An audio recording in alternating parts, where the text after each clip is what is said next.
اور اس میں بڑی سکسیس سٹوریز ہیں، ڈاکٹر بنے ہیں، بلکہ اچھے یعنی ڈسٹنکشن کے ساتھ ڈاکٹر بنے ہیں، انجینئر بنے ہیں، سافٹ ویئر انجینئر تھینکفل بنے ہوتے ہیں۔ ہوں گے ڈیفینیٹلی، اور پھر وہ آپ لوگوں کے ساتھ آ کر کام کرنا چاہتے ہیں کہ جس طرح سے آپ لوگ ان لوگوں کو آپ لوگوں نے سپورٹ کیا، الخدمت فاؤنڈیشن نے سپورٹ کیا، تو وہ بھی اب کسی کا سہارا بن سکیں، آپ کے پلیٹ فارم سے یا خود کچھ کر سکیں۔ جی بالکل، یعنی اس کی ایک پوری باقاعدہ ایلومنائی ہے اس وقت ہمارے آرفنس کی، جو ہمارے اس پروگرام کو سپورٹ دیتے ہیں۔ اس میں دونوں ہمارے پروگرامز میں ہیں، آرفنز میں بھی ہیں، اس کے ساتھ ساتھ ہمارا اسکالرشپ کا ایک پروگرام بھی ہے جو پروفیشنل اداروں میں یعنی میڈیکل کالجز میں، انجینئرنگ میں جو نیڈ بیسڈ ہم اور میرٹ بیسڈ اسکالرشپ دیتے ہیں، تو اس میں بھی ان کی بھی ایلومنائی ہے جو اس پورے جب وہ عملی زندگی میں داخل ہوتے ہیں تو ان کی بھی خواہش ہوتی ہے کہ جس طرح ہمیں کسی نے سپورٹ کیا تو ہم بھی کسی کی سپورٹ بنیں۔ بالکل ٹھیک ہو گیا جی حرمیت۔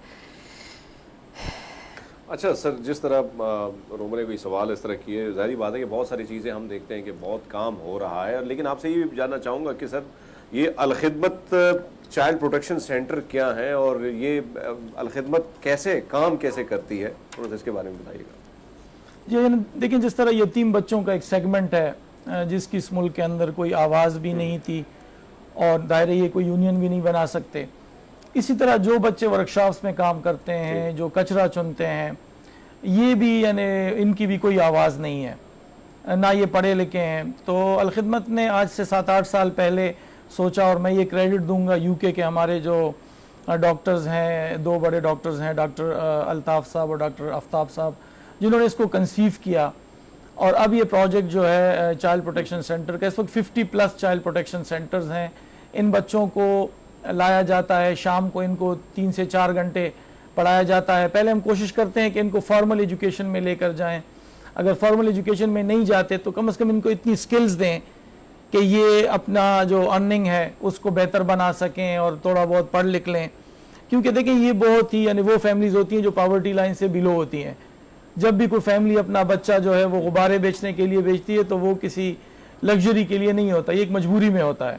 تو یہ بہت ہی ان فیملیز کو پھر ایک سپورٹ چاہیے ہوتی ہے، تو ہم کوشش کرتے ہیں کہ ان کو سکلز دیں، تھوڑا بہت یعنی لکھنا پڑھنا سکھائیں، اور ان میں سے کچھ بچے ایسے ہوتے ہیں جو سکولنگ کی طرف جاتے ہیں، فیملیز بھی کنونس ہوتی ہیں۔ اس میں ابھی حال ہی میں ایک بہت بڑی سکسیس سٹوری ہماری نکلی ہے، انشاءاللہ آپ سے شیئر بھی کریں گے۔ ہمارے ایک بچے نے جو چائلڈ پروٹیکشن سینٹر میں پڑھتا تھا، سافٹ ویئر انجینئر بنا ہے، اور اس نے ڈسٹنکشن کے ساتھ جو ہے نا یہ حاصل کی ہے۔ تو یہ اس طرح کے بچوں کے لیے ایک بڑا اعزاز ہوتا ہے۔ ٹھیک ہو گیا۔ اچھا، جس طرح سے بہت سے ایریاز میں آپ لوگ کام کر رہے ہیں، ہمارے اگر ہم اپنے ملک کے اندرونی مسائل دیکھیں وہ بھی بہت زیادہ ہیں۔ ایک بہت بڑا مسئلہ پانی کا ہے، تو اس کے لیے بھی جہاں تک میرے نالج میں تھا آپ لوگ کام کر رہے ہیں۔ کچھ چیزیں مجھے بھی معلوم ہے، لیکن جو لوگ ہمیں دیکھ رہے ہیں ان کو بھی بتائیے کہ مسائل کہاں کہاں پر ہیں اور الخدمت ان کے لیے کیا کیا کام کر رہا ہے، اس مسئلے کے لیے کیا کام کر رہا ہے۔ یہ دیکھیں، دنیا بھر میں اس وقت کلائمیٹ چینج آپ کو پتہ ہی ہے، گلوبل وارمنگ، کلائمیٹ چینج، یہ یعنی بڑے کی ورڈز آج کل آپ کو سنائی دیتے ہیں، لیکن آپ کو یہ حیرت ہوگی کہ اس وقت ہم دنیا میں یعنی فریش واٹر کا سب سے بڑا ریزروائر بھی رکھتے ہیں، لیکن سب سے زیادہ واٹر سکیرس ملک ہے اس وقت، اور اگلے یعنی 20 سے 25 سالوں میں یعنی یہ پریڈکٹ کیا جا رہا ہے کہ اگر ہم نے واٹر مینجمنٹ کو اچھا نہیں کیا تو شاید ہم جس طرح ہم ڈیزل اور پیٹرول کی لائنیں دیکھتے ہیں اس طرح سے شاید واٹر کی لائنیں بھی جو ہے وہ دیکھیں۔ اس وقت ہم ملک بھر میں جن علاقوں میں پانی نہیں ہے یعنی وہاں پانی زیر زمین نیچے ہے تو ان کے لیے مختلف قسم کے پروجیکٹس ہیں، یعنی اس میں واٹر ویلز ہیں، گریویٹی فلو سکیمز ہیں، اس میں ہینڈ پمپس ہیں، ابھی ہم نے سولر کا انٹروڈیوس کروایا ہے سمرسیبل سولر کے ساتھ۔ اچھا، جو اربن ایریاز ہیں ان کا پرابلم یہ ہے کہ وہاں پر پانی ہے لیکن وہ کنٹیمنیٹڈ ہیں، تو اس کے لیے پھر آپ کو فلٹریشن پلانٹس جو ہے لگانے پڑتے ہیں۔ اس وقت ہم اینولی 2000 کے قریب پروجیکٹس کر رہے ہیں، اور اس وقت جو ہمارے پروجیکٹس ہیں یہ تقریباً کوئی 13 سے 14 ہزار ہم الحمدللہ کر چکے ہیں۔ ڈیلی اس وقت ہمارا 3.1 ملین لوگ جو ہے نا یعنی 31 لاکھ لوگ پانی کے ان منصوبوں سے فائدہ اٹھا رہے ہیں۔ پانی کے مسائل پر ہی ہم بات کریں، آپ کو کیا لگتا ہے سب سے زیادہ مسائل پاکستان کے کس صوبے یا کس ایریا کس شہر میں ہیں؟ دیکھیں، یعنی یہ سب سے بڑا اگر آپ پاپولیشن کے اعتبار سے دیکھیں تو آپ کے اربن سینٹرز کا مسئلہ ہے۔ ٹھیک ہے، یعنی اس وقت لاہور جو ہے اگر آپ اس کے پانی کے، ہم تو ٹیسٹ وغیرہ کرتے رہتے ہیں پانی کے لیے، تبھی لیبارٹریز بھی بن گئی ہیں، تو بوٹل واٹر کیوں آیا ہے؟ وہ اسی لیے آیا کہ وہ اربن سینٹر کو اور اس کے پانی کی ضروریات کو کیٹر کرنے کے لیے آیا ہے۔ تو باقی تو دیکھیں نا، اگر آپ رورل سندھ میں جائیں، اگر آپ انٹیریئر پنجاب میں جائیں، اگر آپ بلوچستان میں جائیں، اگر آپ KPK کے ساؤتھ میں جائیں، تو ہر جگہ پانی کا ایک، کیونکہ دیکھیں پانی کا، میں ابھی ابو ظہبی یعنی دبئی میں پاکستان پویلین گیا تھا، تو اتفاق سے وہاں موقع ملا پانی کے حوالے سے کانفرنس تھی، یعنی پاکستان میں پانی کے ایشوز پر. تو میں نے وہاں بھی یہ بات رکھی کہ پاکستان کو میگا پروجیکٹس کی ضرورت ہے پانی میں، پانی کے پلاننگ میں. یہ چھوٹی موٹی چیزوں سے ہمارے جیسے ادارے اس میں کنٹریبیوٹ کر رہے ہیں، لیکن یہ حکومتی لیول پر، ایک اسٹریٹجک لیول پر بڑے منصوبوں کی، جیسے ہم نے کراچی میں سنا تھا K4 کا اور اس طرح سے، تو یہ بڑے منصوبوں کراچی سے اگر ہم اندرون سندھ کی طرف چلے جائیں، وہاں پر بھی بہت زیادہ مسائل ہیں، پانی بھی بہت بڑا مسئلہ ہے. وہاں کے لیے آپ کے کوئی اسپیشل جی بالکل. اس وقت ہم دیکھیں نا، ترپارکر آپ کو پتا ہے دنیا کے بڑے ڈیزرٹس میں سے ہیں. اس وقت ہمارا وہ ایک بڑا فوکس ایریا ہے اور وہاں ہم کام کر رہے ہیں.